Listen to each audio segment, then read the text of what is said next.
Good morning. Magandang umaga. Tignan po natin kung sino mga early bird sa atin na Facebook friends and family.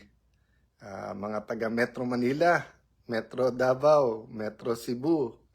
Usually kasi akala natin sa syudad talaga ang mga early birds. Pero tandaan nyo po sa mga rural, lalo sa agricultural areas, ang ating mga kababayan na mangingisda at mga magsasaka, sila ang pinakamaaga. Hopefully may internet din po sa kanila para they also get the best of being connected, no? Bago ko officially mag-start, siyempre we start by thanking God.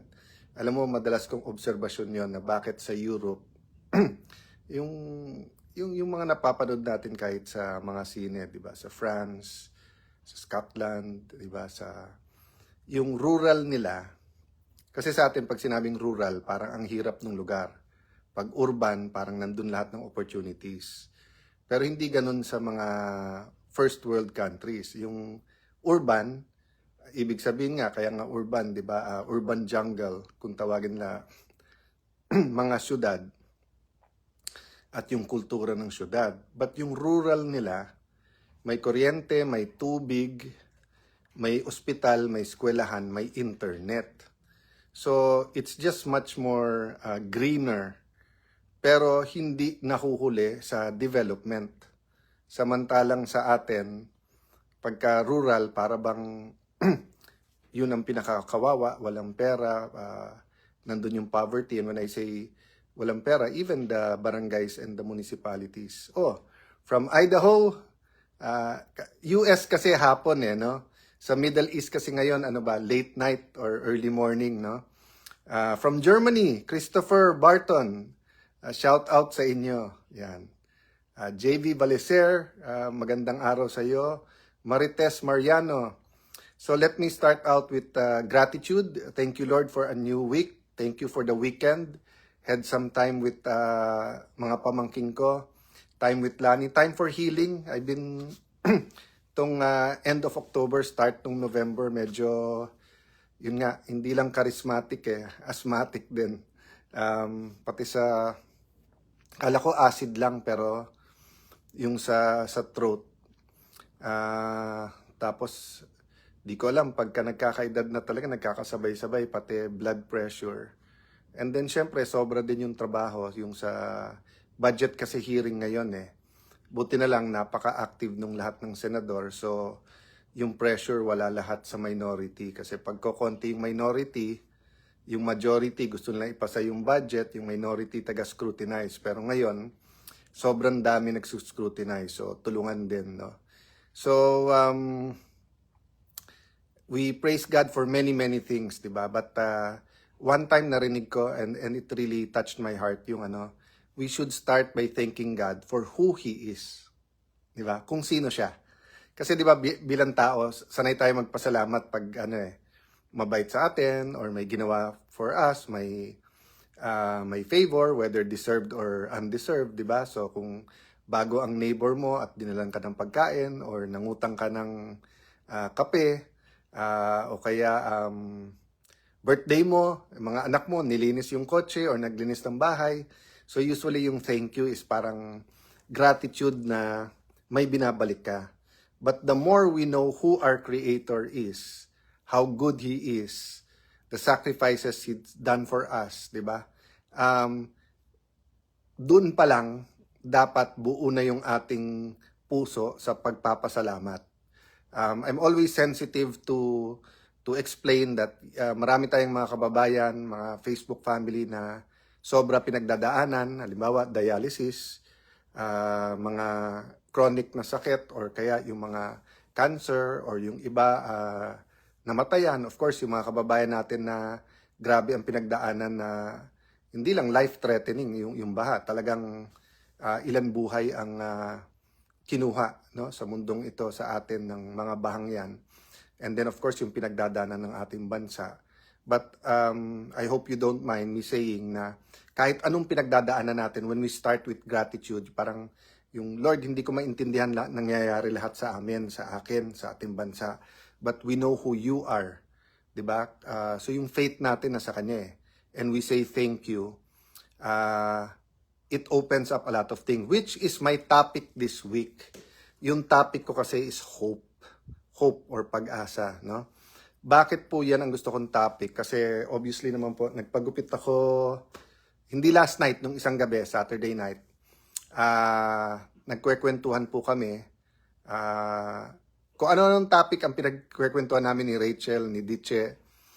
Tapos usually may kasama pa sila. Tapos yung may friend din silang kasama. Shout out sa iyo, Jan. Tahimik lang si Jan but si Rachel kami ang nagkwekwentuhan. Kahit iba yung ginigupitan, pagkwentuhan. Tapos tinatanong ako sa kanila kung anong tingin nila sa nangyayari sa ating bansa, 'di ba? Yung last week na mga kaganapan. And then eksakto may friend kasi ako pa-abroad, foreigner siya. So but paalis siya tomorrow. So nagkita kami yesterday, nagkwentuhan. Tapos kinikwento niya na yung mga friends niya, nakilala niya ng mga middle class, and then yung mga medyo mas humble ang beginnings. Kinikwento niya yung as a foreigner, anong kinikwento sa kanya. At sabi niya yung similarity, yung galit, at saka yung tanong na may hope pa ba yung Philippines, di ba? And I know pag ang Pilipino nagtanong, may pag-asa pa ba? Alam ko naman in their heart, alam nilang may pag-asa. Pero yun nga, sabi nga niya, parang the more humble the beginnings, the more na ang tingin yung elite sa ating bansa. Not only the political elite, the economic elite, basta't lahat ng elite, no? The religious elite, the socio-economic elite, the intellectually elite sa ating bansa ay parang dahil komportable, kahit galit, wala namang masyadong nagbabago. At saka sabi niya, parang sinasabi ng iba, pagka pera-pera na, nakakawala yung iba. So, yun sa mind ko, yung hope. But we were talking about, hindi lang political or economic yung problema, it's also spiritual. Nasa Bible po yan, sinabi, di ba, na ang kalaban ay hindi lang flesh and blood, kung hindi principalities, authorities, mga spiritual warfare, no? So I won't go deep into that, but all throughout history, may spiritual battles yan, di ba? So like sa ating bansa, sa Jeremiah 29:11, malinaw na maganda plano ng Panginoon. Pero ang demonyo may plano din, di ba? So sinong magulang walang plano na maganda sa anak niya? Whether maging piloto, accountant, maging abogado, maging doktor, maging electrician, magkaroon ng negosyo. Lahat ng mga negosyante, kahit gaano ka humble, gusto nila maging malaking negosyante yung kanilang anak, di ba? Pero yung demonyo, gusto na magbarkada, mag-drugs, magkaroon ng teenage pregnancy, masira ang buhay ng bata during their teenage years, di ba? Even the spiritual side nung attack sa mental health para mawalan ng pag-asa, no? So may spiritual side parate. Good evening, Ronald Tolentino, watching from Canada. Yan. Benji Nicodemus Relato, from London. Yan. Yun naman po maganda pagka medyo between 12 midnight hanggang madaling araw sa Pilipinas, naabot natin mga kababayan natin who are around the world, no? So, the point I wanted to make is that Brother Mans, ikaw ba yan? Good morning, ang aga mo naman. So, the point I wanted to make is that, when I was meditating on it, ni-reiterate sa akin that in God, we have more than hope. Bakit more than hope?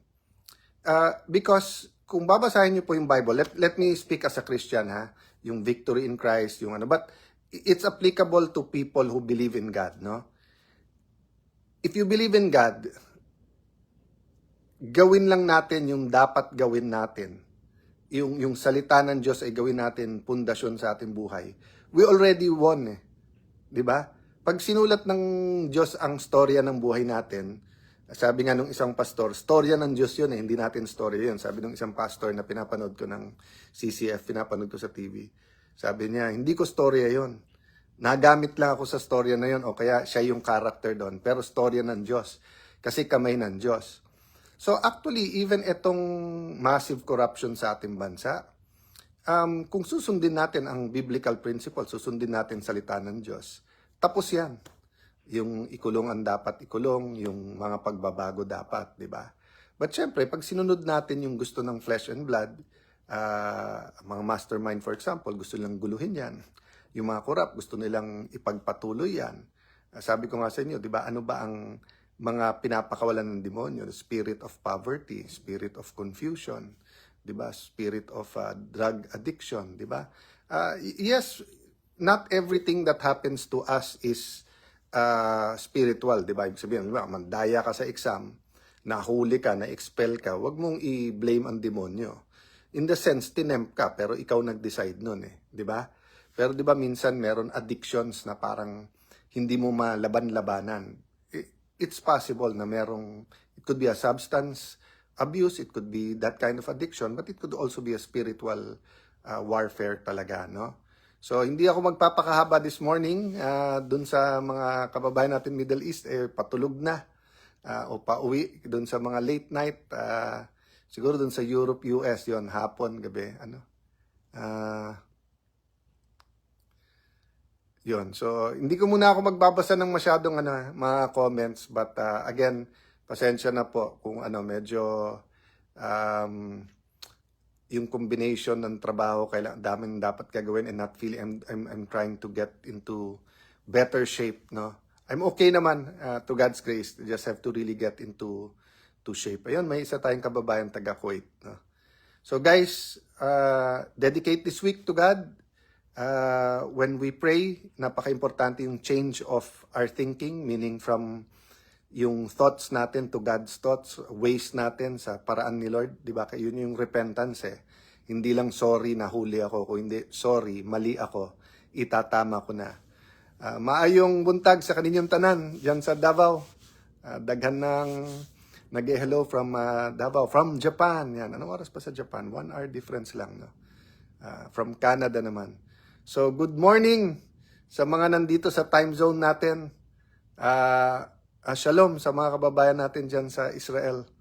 No? From Michigan, Ada, Captain Alia, taga dyan po mami ko. So, dad ko was supposed to get a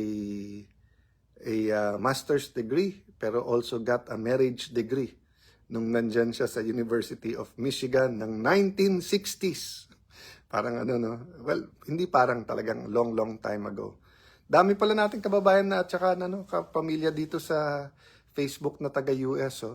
Yeah, Tennessee. Ayan, si Romel Jacinto from West Africa naman. Romel, where in Africa? At marami bang Pinoy dyan? John Bariso, I agree with you, pero hindi lang kami, hindi lang leaders. Tayong lahat mga Pinoy. Tapusin na natin ang corruption, di ba? Values to action, yung action na yung gawin nating habit, yung habit na yun magiging core value, magiging character na natin na yun, di ba? Tignan nyo po ang Singapore, di ba? Core values nila yung integrity. So, tignan mo customs, may integrity. Tignan mo BIR, may integrity. Tignan mo mga members ng parliament, may integrity. Tignan mo sa sales, may integrity, di ba? Kaya pag naging core value talaga, magiging kultura yon tapos magiging character talaga. Ivan, from Caraga naman, yan. Michael Perez, magandang umaga din sa iyo. So, God bless you guys. Tune in kayo mamaya sa Senate kasi malalaking departamento ngayon. I know DSWD at saka DepEd. I think may DICT din. God bless you guys. Magandang araw at magandang linggo sa ating lahat.